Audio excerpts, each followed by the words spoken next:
Okay, now that I finished Norse fitness training, it's time to do a review of the 3 month program I just finished. So it's an upper lower split, and you're pretty much doing the same thing for all 3 months and everything. So, and the idea of this one is to pretty much build strength and everything. So, and overall, I would say it was a success, even though there are some things that some lifts that pretty much stayed the same. So it's like I said, an upper lower split that you're doing each one twice a week. So now the exercise selection is slightly different for each one. So you kind of have like a upper lower A B splits for each of them. So I'll start with the two uh, upper upper body workouts. So the first one, you had the incline dumbbell press, then the flat dumbbell press, and then you did either the pec deck or barbell fly. So for the first uh, exercise, you do like the 3 sets of 10, and then the next two you do 3 sets of 12. So then you do so basically incline dumbbell bench press, flat dumbbell bench press, and then you do either the pec deck, or you can do you're doing that getting the kind of like the outside and everything, or you're taking dumbbells and you're doing that. So depending on what kind of equipment that you had. So now you do the single arm pull down. So obviously you can do two ways. You can do the cable station at the gym. So you get one arm pull down, and you do both sides. So once you get done one side, you switch it over, and then you get the other side.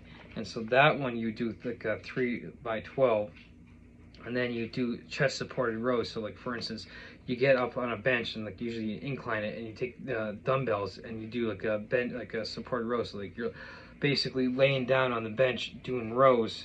That's a chest supported row. So you do that 3 sets of 10, and then you do a lateral a lateral raise. So this is a lateral raise to get the side delt, and you're doing of course you're doing it both, and then you do a superset with an incline dumbbell curl. So you'd stand up and do the raises, and then you sit there and do an incline dumbbell curl, and you do that 3 sets for 15. So on the second day for the upper body, you do a flat dumbbell machine, and you do either a machine incline press or a barbell incline press. So it depends on what you have and everything. So a machine, you could get into they have actually machines where you can lay back and actually do it that way, or you do the traditional bench and then you incline it usually about a 45-degree angle, and then you do a barbell. So now I go to the local fitness, Planet Fitness. So they pretty much exclusively have Smith machines and everything. So I was doing it in the Smith machine. So the flat dumbbell press, you do 4 sets of 12. The incline press, you do 4 sets of 12. And so this one was all 4 by 12. So the third chest exercise, you'd actually do an incline dumbbell fly, and then you did do chest supported dumbbell rows and wide grip lat pull down. Now one thing I forgot to write down for this is you're actually getting your triceps as well, since you got your biceps in the first exercise. So they kind of a flip-flop with your arm exercises. Of course, me, I tend to well, I don't want to just focus on just either the biceps or the triceps just once a week. So what I did is I used the concept I came across with Rick Piana, where he stated you get a pair of 15-pound dumbbells, you lay down, you do a 100 skull crushers, you stand up, and then you do or you get on your knees, you do 60 hammer curls, you do 3 sets. So you bang out 100 skull crushers with the 15 pounds. You get up, you do 60 hammer curls, and then you do a second set like that of 160. You do a third set of 160. So I was doing that twice a week, and I can tell you I could almost get like through the whole first. You're supposed to do it without any rest, but like the bicep curls, like the hammer curls, I could do, but like the tricep extensions, like I could get up to like 80 reps with like the first set without stopping by the end of the program and everything. So that's what I did instead.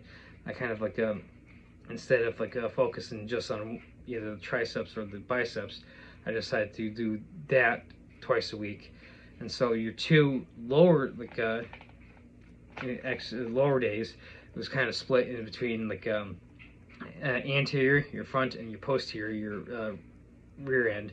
So the first one was like a front squat, 4x8. Then you did either a hack squat or a goblet squat, 3x10. You would do a lion leg curl, 3x10, and then you do a leg press, 3x12, and then you do like a calf raise, 3x15. So as you can see, that one was like more quad dominant. And then your second workout for your lower of the week would be Romanian deadlift, 3x8, a glute bridge, 3x10, seated leg curls, 3x10, leg extension superset with Bulgarian split squats, 3x12, and then you do seated calf raises, 3x15.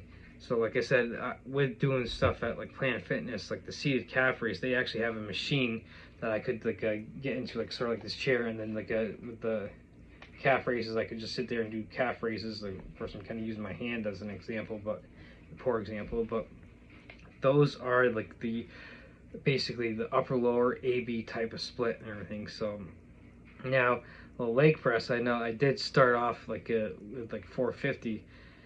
And I did push up the leg press a good like 520 pounds, so like that was a good 70-pound increase and everything through the whole program. And of course, like I probably looking back and like I probably could have pushed it even further.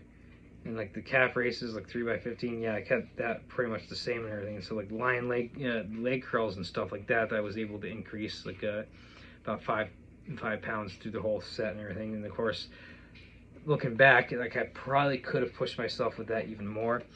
And like the same thing like with the glute bridge, like with Planet Fitness, dumbbells only only go up to 75 pounds, and like the Smith machine, like I really couldn't get into like a good position for a glute bridge that way. So what I did instead with, like I said, dumbbells only going up to 75 pounds, what I would do is instead of doing like the 3x10 with the 75s, I would do basically 3 to failure, and then I would do like a drop set, and like I would do 75s and then maybe drop down to like 55s, and I would do both to failure and everything. So like now the big thing is like the one thing I don't necessarily like about this is like you tend to, as you can see with like the exercise selection and like the how it is, like you tend to leave your like your overhand press out of it, and you're like you're not necessarily doing pull-ups either, so you're kind of like you're doing a lot of horizontal work and not necessarily a whole lot of vertical work type of deal. So like I said, like with the incline presses and like the chest supported rows, like I said, you're doing a lot of horizontal push and like a horizontal pull and everything. You're not necessarily doing the vertical press and the vertical pull and everything. So if I have like a gripe and everything, that's the one weakness that I see out of this approach and everything. So like but like overall, like it was like a success for me. So now, like I said, with that one gripe, my overhand press stayed the same at about like 115, 125 or so. Pull-ups still doing about 10. So I was, in a sense, I was able to maintain stuff with the vertical work, even though like this, of course, if I'm going to gripe on it, as you can see, the exercise selection, it wasn't really the focus of this program. So, but like so that pretty much, like those two kind of stayed the same and everything. So it's like kind of like, well, yeah, okay, it's not the focus of that. Yes, it is a kind of a gripe and everything, but that's the kind of the gripe that I have for it. But what I do like about this though is it was very successful in the rest of it. Like I said, I did jump up 70 pounds with my leg press and everything. And for the 3 big lifts, like the what I did is like the last week I did a test on like each one. Now, getting done all American muscle, I was at 365 pounds for the barbell back squat. This one I got up to 385 pounds. So, and of course, like I said, you do like a lot of front squats, but not necessarily a lot of back squats. But still, I went up 20 pounds on a back squat and everything.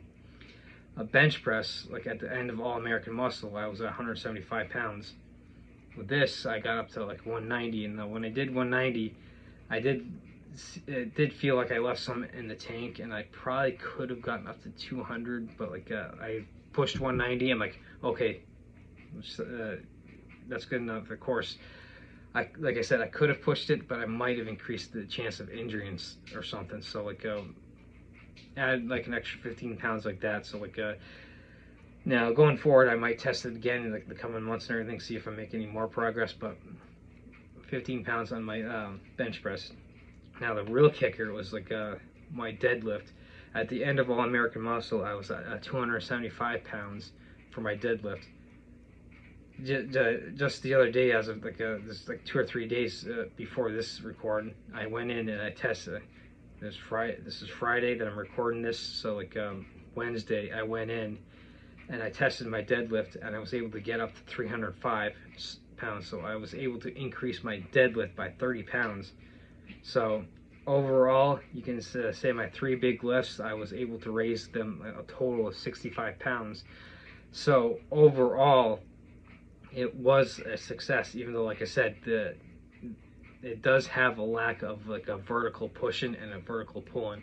Now, of course, you could take a step like and then get into another program that maybe has more focus on that and everything, and like another 3-month cycle and everything. So that's something you could take into consideration. But like I said, overall, this was a big success and everything. So, and of course, there's really no like condition in it. So I did add a couple days of conditioning too, to kind of like make up for that. So like, I would do like a sprints one day, and then I would pretty much go for like either time or distance on the second day and everything, to kind of like that was more to like maintain my condition and everything, so I didn't like in a sense like lose anything.